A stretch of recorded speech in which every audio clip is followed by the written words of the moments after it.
Caradog, or Griffith Rhys-Jones, was born here in Trychynon, just outside Aberdare. He was a 19th century conductor who was famed for having given Wales the moniker, the Land of Song. In 1872 and 1873, he took a 500-strong choir from the South Wales valleys to London, the Crystal Palace, where they won the National Music Meeting.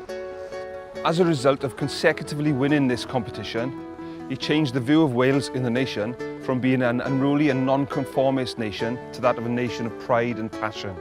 And he's buried here in Trychynon Cemetery. So I'm going to show you how to find his grave and appreciate who Caradog was and what he'd done for our nation. So as we pass through the gates of Aberdare Cemetery in Trychynon, we are greeted with an avenue. Just by looking at the monuments, it's evident that Aberdare and the surrounding area was a very rich place. You know, there's some very grand sculptures and monuments here in the cemetery. Have a read of them.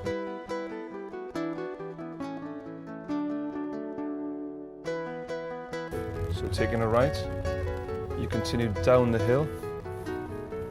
In the distance you will see the small town of Llwyd where Caradog worked. And then take a right again. So just ahead of us, about 50 meters, 50 yards, you will see a big, large, overhanging tree. And Caradog's grave is the monument just under that tree.